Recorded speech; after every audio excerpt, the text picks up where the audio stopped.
네, 오늘 위중증 환자는 7명이 줄어서 현재 499명이고요. 사망자는 28명이 늘면서 국내 사망자 모두 3,215명이 됐습니다. 0시 기준으로 신규 확진자는 3,034명이 나왔습니다.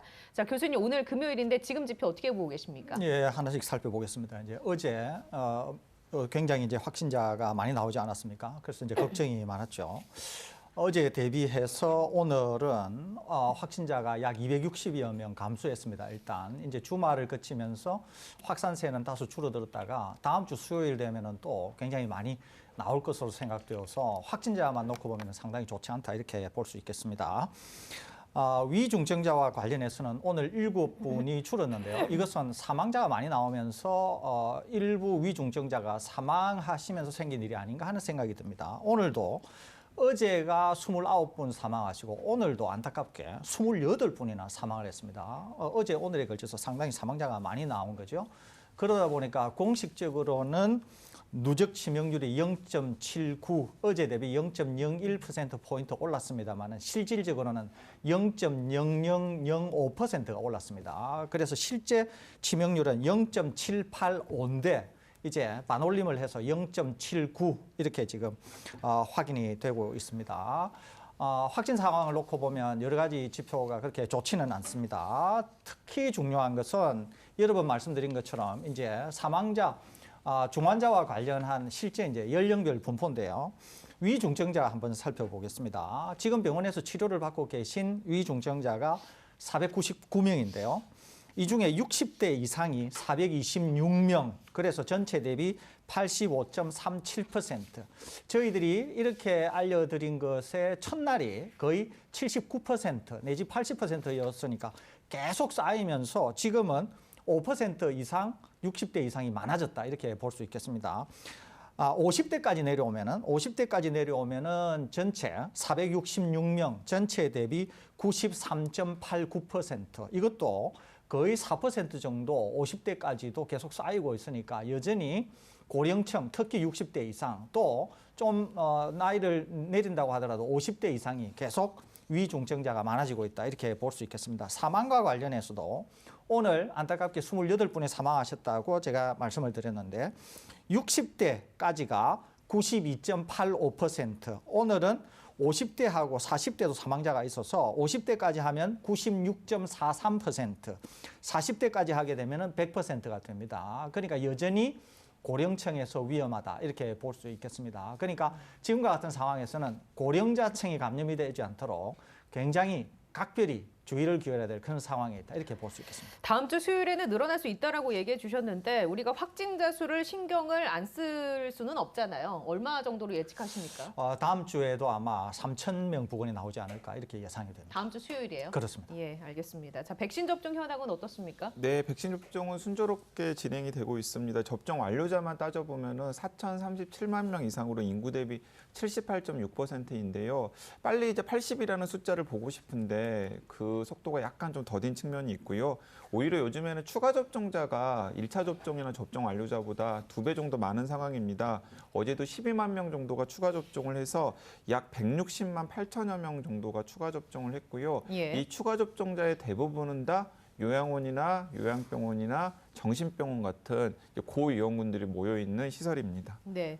자, 오늘 나온 기사인데요. 한 가지 체크를 해보도록 하겠습니다. 최근에 위중증 사망자가 늘어나면서 병상 부족 문제가 계속 제기가 되고 있죠. 한겨레에 실린 기사입니다. 꽉 들어찬 수도권 중증 병상 28%는 양보 가능한 자리라는 제목의 기사입니다. 최근에 중환자가 이틀 연속 500명대 안팎을 기록하면서 병상 확보에 빨간불이 켜진 가운데 수도권의 중증 환자 전담 병상 10개 가운데 3개가 이미 코로나19에서 회복된 기저질환자로 채워져 있는 것으로 확인이 됐다라고 하는데 일단 지금 중환자 병상의 현장은 어떻습니까? 네, 그러니까 이게 설대호 교수님과도 며칠 전에 이제 현장의 분위기를 서로 공유를 하면서 의견을 나눴던 대목인데요. 사실은 지금 중환자 병상을 운영하는 과정에서 이제 약간의 문제가 있습니다. 이제 어떤 문제가 있냐면 크게 이제 2가지 문제가 있는데요. 하나는 병원의 재량권이 상대적으로 좀 약해요. 그 말은 무슨 말이냐면은 예를 들어서 그러니까 중대본이나 중수본에서 입원이라든가 퇴원과 관련된 절차들을 규정을 해놓았습니다. 네. 자, 그러니까 이 담당 의사가 보기에는 중환자 병상에 있을 필요도 없고 심지어는 코로나만 놓고 보면은 이미 다 완치되었다라고 판단이 되는데도 불구하고 이제 그 환자의 퇴원 요건이나 혹은 중환자 병상에서 일반 병상으로 이송을 해야 되는 요건에 부합하지 않기 때문에 중환자 병상을 차지하고 있는 경우도 있고요. 이게 바이러스성 질환 때문에 그런 건가요? 혹시나 전파될 우려나 이런 것 네, 때문에? 그렇습니다. 그러니까 이제 지침이 예. 현장보다 훨씬 더 까다롭게 되어 있는 거죠. 근데 예를 들어 현장에서는 의사가 딱 보고 의사가 계속해서 진료를 하는 의사가 보면은 아, 이분은 최소한 코로나19와 관련해서는 다른 사람들에게 전파를 할 가능성이라던가 이것으로 더 악화될 가능성은 사실은 없다고 봐야 된다라고 판단이 되는데도 불구하고 지침 때문에 일반 병상으로 옮기지를 못하는 상황이 일단 생긴다라는 거죠.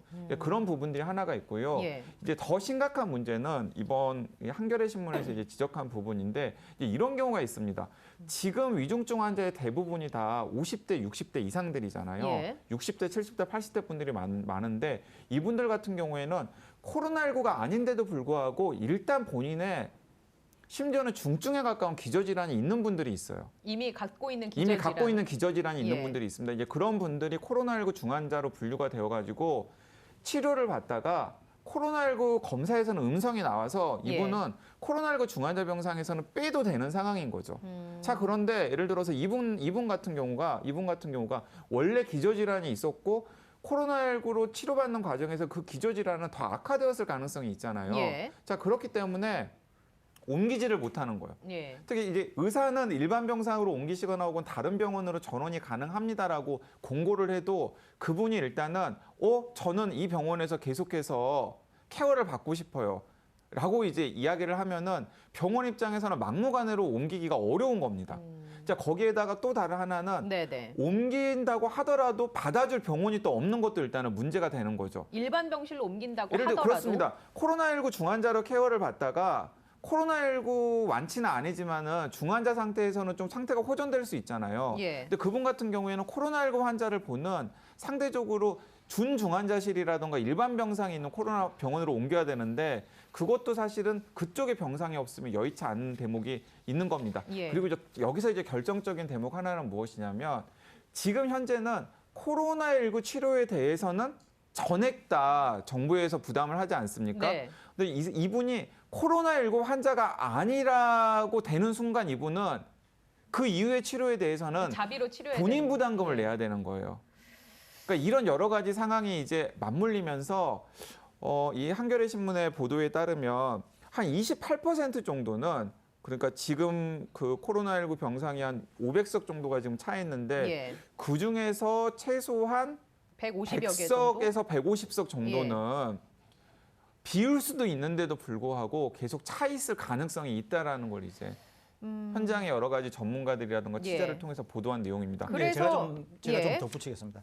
지금 이제 중환자 병실과 관련해서 전국적으로는 63.8%가 차 있습니다. 전국적으로는 63.8%. 예, 그다음에 수도권 그러니까 이제 서울, 경기, 인천 수도권에는 78.2%가 차 있습니다. 서울만 놓고 보면은 80.9%가 차 있는 거죠, 이게.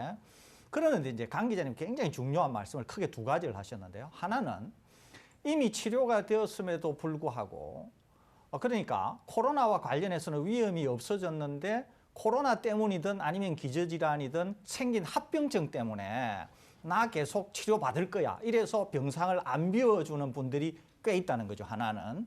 두 번째는 뭐냐 하면은 강 기자님 아주 좋게 지적하신 것 중에 하나가 이제 코로나는 전적으로 정부가 치료비를 다 대니까 이분들 입장에서는 나 조금이라도 문제가 있으면 안 나가고 싶지. 나가고 싶겠습니까, 이게? 안 나가고 싶겠죠. 그러니까 이런 구조적인 문제가 지금 있는 거예요, 이게. 그래서 이 문제를 해결하지 않고는 계속 병상을 늘린다고 하더라도 이게 해결이 안 될 것 같습니다. 예. 그러니까 정부 당국이 소위 말해서 책상 방역만 할 게 아니라 현장에서 실제로 무슨 일이 일어나고 있는지를 확인을 해야 문제가 해결이 될 것 같고 또 이 문제를 해결하지 않으면은 지금 계속 고령층에서 생기는 위중증자들이 소위 말해서 중환자 병실로 가지 못하고 기다리면서 사망하는 사례도 생길 수가 있고요.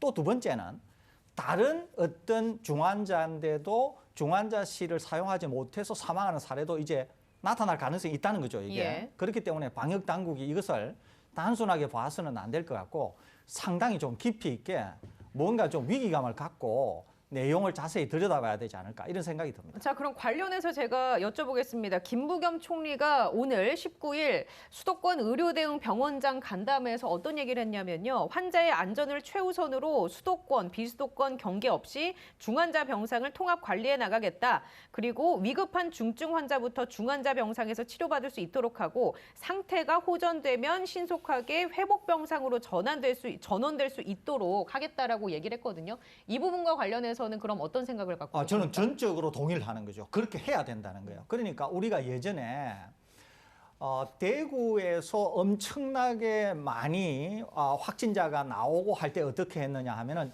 지금 김 총리께서 말씀하시는 대로 서울의 컨트롤 타워가 전국의 병상을 확인해서 환자를 이렇게 배분한 적이 있습니다. 그러니까 이제 지금 김 총리께서 말씀하시는 것이 그렇게 하겠다는 거죠. 수도권의 압박을 받으니까 수도권만으로는 해결이 안 되고 전국적으로는 그래도 병상이 비어 있는 데가 일부 있으니까 그것을 컨트롤 타워가 환자를 배분하는 식으로 하겠다는 거죠. 예. 그러니까 이거는 이제 잘하는 조치다 이렇게 볼 수는 있겠습니다. 다만 강 기자님이나 제가 지적한 것처럼 지금 실제로 병상을 비워야 되는 분들까지도 조치를 하게 되면 훨씬 병상이 여유가 생기게 되겠죠. 예. 그러니까 이런 것들을 다 포함하면서 총리께서 말씀하신 것을 하면 우리가 당장으로도 가용할 수 있는 병상이 생길 수 있기 때문에 이런 조치는 적극적으로 시행해야 되지 않을까 하는 생각이 민간 듭니다. 병원에서는 이렇게 했을 때 이 방침에 대해서 잘 따라올까요? 민간 병원들 같은 경우에는 오히려 병원의 재량권을 좀 더 달라는 거예요.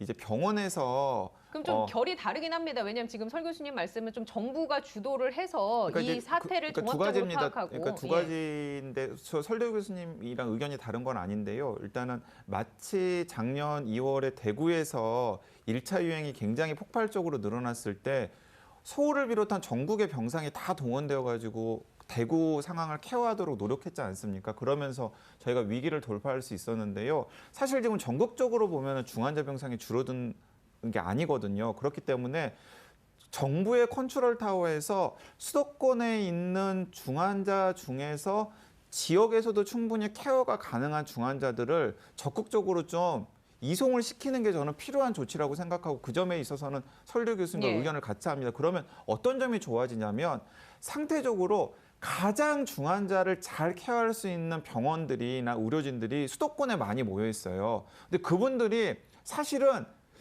자기들이 케어를 굳이 하지 않아도 다른 병원에서도 충분히 케어를 할 수 있는 분들까지도 지금 케어를 하고 있기 때문에 더 급하거나 더 위중한 분들을 케어하지 못하는 상황이 생기고 그러면서 사망자가 더 많이 쏟아지는 상황이 생길 수가 있는 거거든요. 자, 그래서 그런 부분은 정부의 컨트롤 타워에서 최대한 일선 병원들과 협조를 해서 진행을 하되 제가 이제 또 병원의 재량권이 필요한 이유는 무엇이냐면 이 환자가 지금 계속해서 코로나19 중환자 케어가 필요한 환자인지 그 의학적인 판단을. 네, 아니면 준중환자인지 예. 아니면 일반 병실로 이송해도 되는 환자인지를 의사들이 좀 더 자율적으로 재량껏 판단을 해서 현장에서 일사불란하게 그런 조치들이 빨리빨리 이루어질 수 있도록 하는 게 또 필요하다라는 겁니다. 이 부분이 추가가 되면 더 나아질 거라고 생각하십니까? 예, 제가 두 가지 다 말씀드렸는데 강 기자님 말씀하시는 것을 다 포함했거든요. 예. 그렇기 때문에 이제 강 기자님이나 제가 거의 같은 생각을 갖고 있고요. 총리가 하시고 있는 말씀, 그거는 이제 전국적으로 환자를 배분하는 문제인데 여기에 플러스 강 기자님이나 제가 말씀드린 네네. 일선 병원의 상황까지 감안한다고 하면 더 좋겠다는 거죠, 이게. 그래서 지금 이런 식으로 되면은 총리께서 말씀하시는 것보다 폭이 좀 더 넓어집니다, 이게. 그러니까 이거는 빨리 시행해야 되지 않을까 하는 생각이 듭니다. 그리고 이제 여기서 이제 약간 이제 장기적인 이야기도 하나 해보겠습니다. 자, 미국의 의사들이 한국에 오면 놀라고 한국의 의사들이 미국에 가면 놀라는 일이 있습니다. 예. 왜 그런 거죠? 왜냐하면은 미국 의사들이 한국에 오면은 ICU라고 흔히 부르는 중환자실 집중치료실. 중환자 집중치료실을 이제 견학을 하게 되잖아요. 그러면 아니 중환자 여러 명을 한 공간에 두고 같이 본단 말이야? 이거 너무 어메이징한데? 예. 그게 이제 미국 의사들의 반응이고요. 한국의 의사들이 미국의 병원에 가가지고 중환자실을 보면 또 깜짝 놀라는 게 모든 중환자실이 다 1인실인 거예요.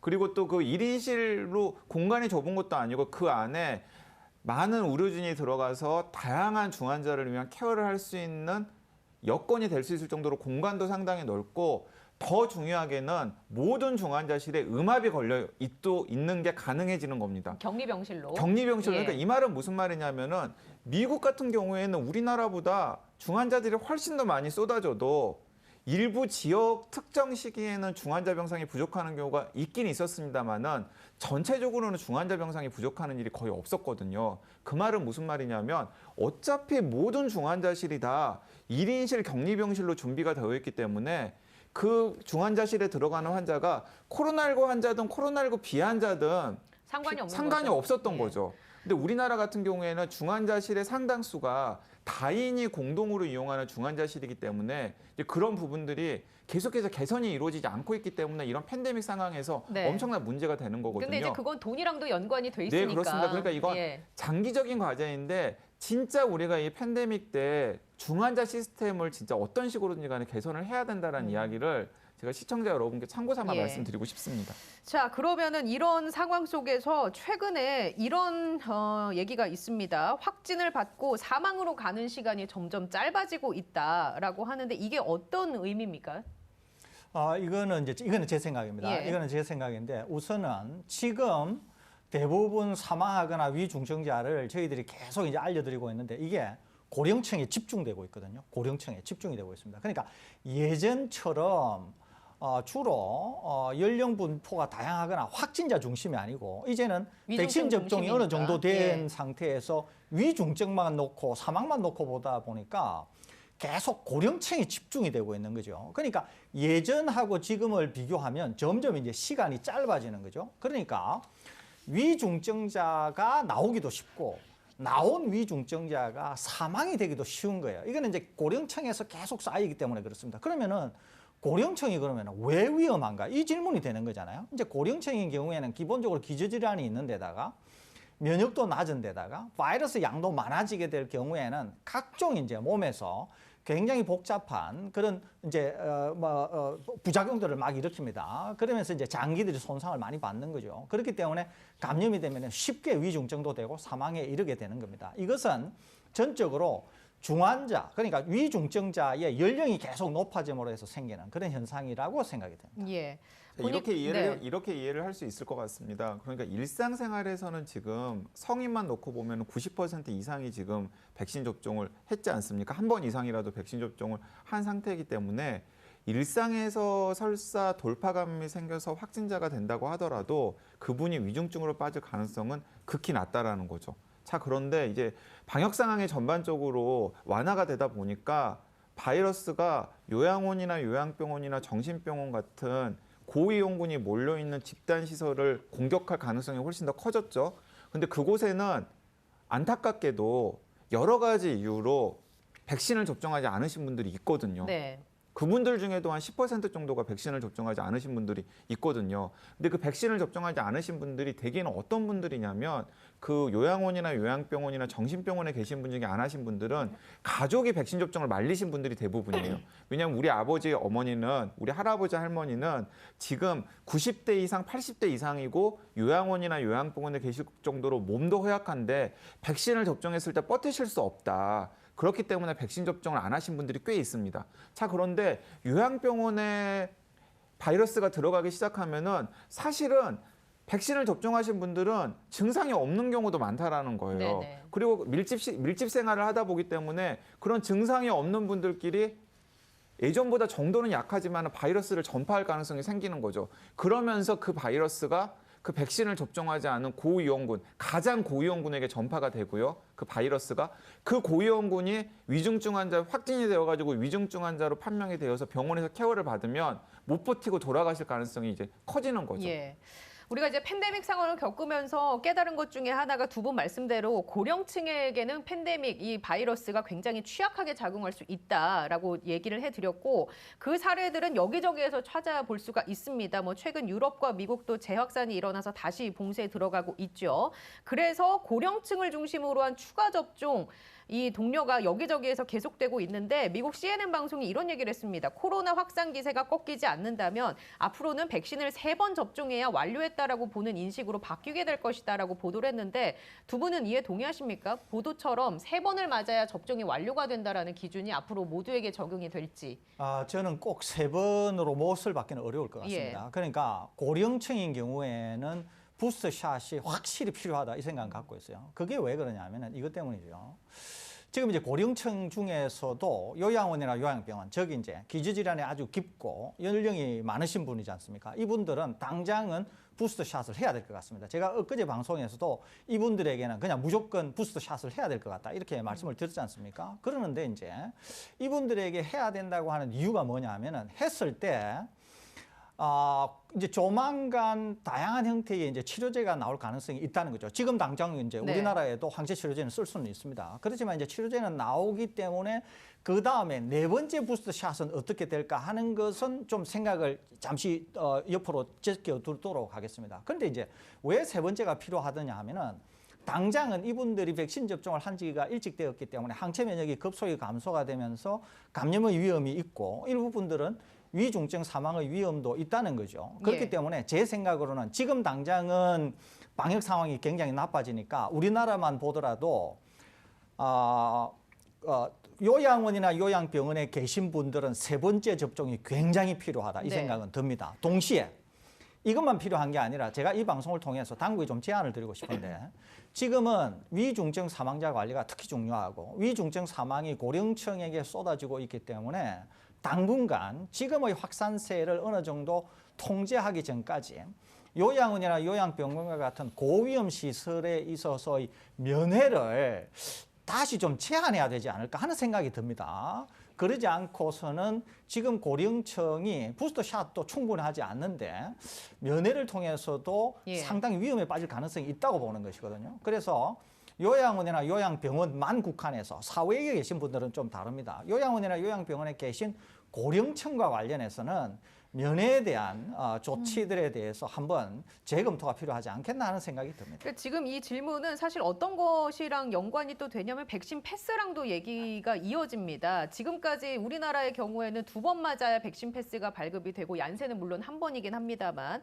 앞으로 CNN이 얘기한 것처럼 3번째까지 맞아야 이게 필수 접종 완료로, 그러니까 접종 완료로 기준이 세워진다라고 하면 그럼 그 기준을 어떻게 잡을 것인가 이런 논의까지 확산이 될 수 있거든요. 자, 그런데 이런 식으로 따지면 저는 3번 맞아도 4번째가 또 나올 것이다. 3번 맞아도 완벽하게 바이러스로부터 뭐 전파가 차단되는 건 아니다라는 이야기는 많이 말씀을 드렸잖아요. 예를 들어서 지금 저는 이스라엘 데이터 계속 눈여겨보고 있는데 이스라엘은 지금 전 국민의 상당수가 3차 부스터샷을 맞았거든요.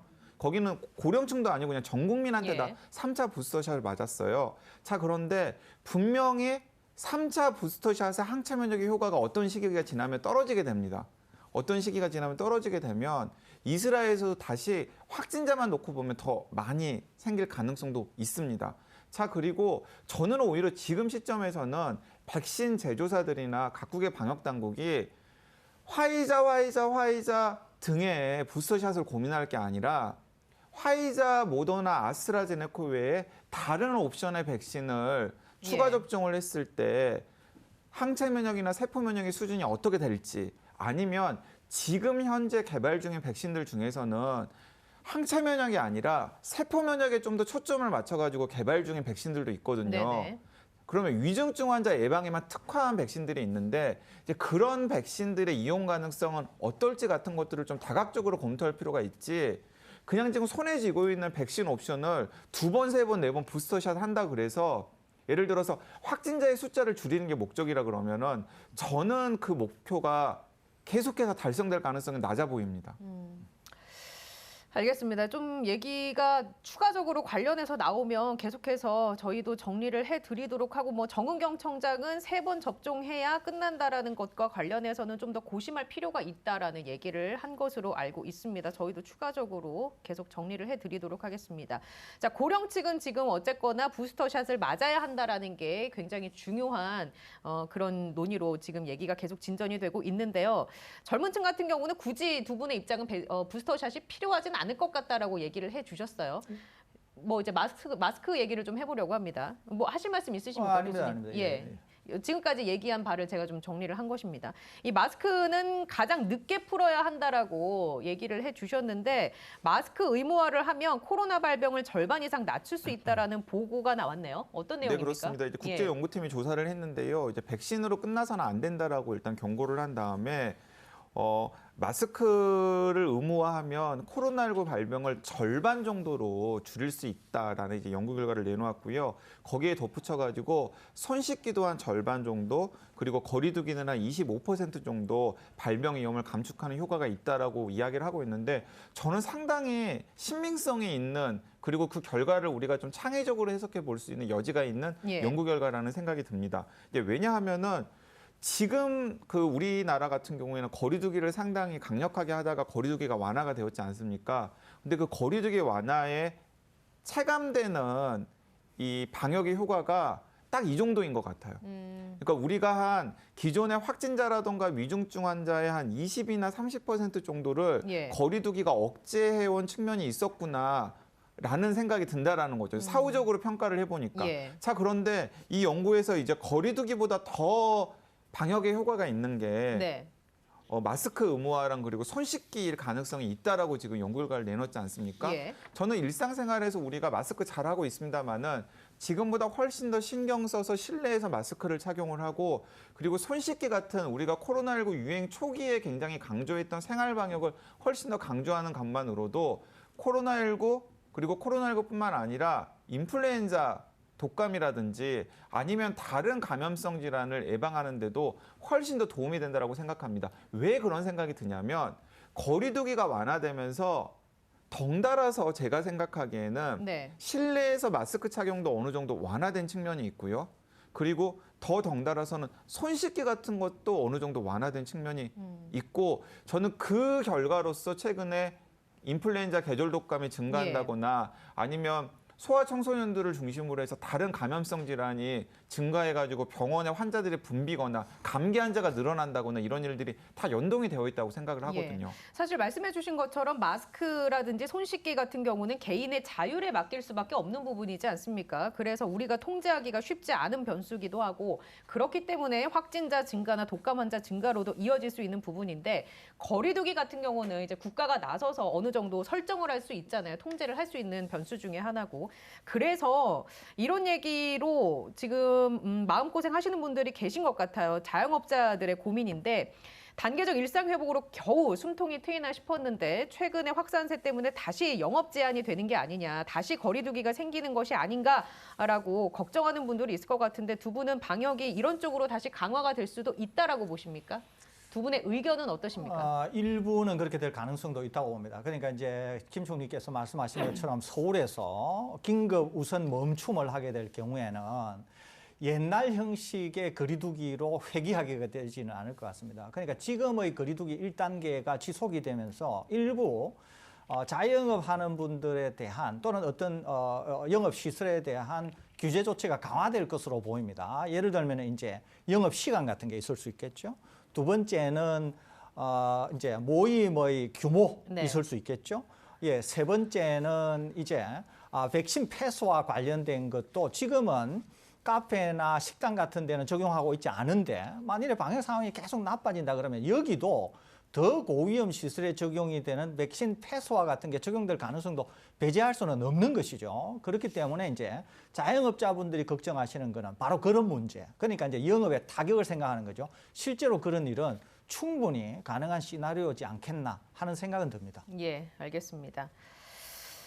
그리고 빌 게이츠가 내년이면 코로나가 독감 수준으로 떨어져서 코로나 상황을 극복할 수 있을 것이다라고 얘기했는데 두 분은 지금 이런 상황 속에서 이 의견에 동의를 하시는지요?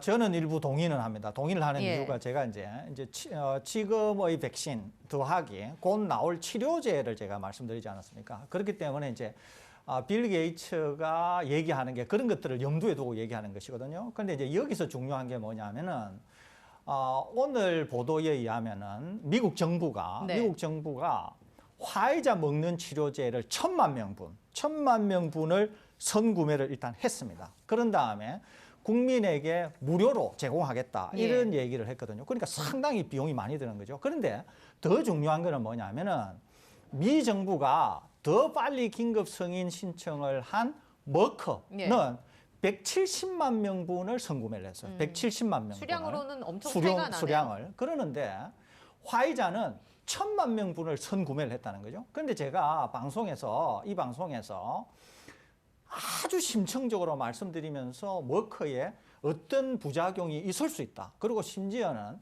미 FDA가 심사 절차를 굉장히 까다롭게 했다. 이런 얘기를 하지 않았습니까? 미 FDA가 머크와 관련해서는 심사도 까다롭게 했을 뿐만 아니라 여기에 더해서 뭘 하겠다고 했냐면 또 공청회를 하겠다고까지 했어요. 그러니까 안전성 우려가 있다고 하는 것을 미 FDA도 알고 미 정부도 안다는 생각이 있습니다. 그러니까 오히려 미 정부는 머크보다는 화이자를 더 대량으로 구매했다는 거죠. 이런 점들이 맞물리면서 빌 게이츠가 얘기한 것처럼 지금의 백신 플러스 향후에 나올 수 있는 치료제, 우리나라 같은 경우에는 셀트리온 항체 치료제까지 포함할 수 있겠죠. 이런 것들이 된다고 하면은 저는 빌 게이츠의 얘기 또는 전망이 상당히 일리 있다 이런 생각을 가지고 있습니다. 알겠습니다.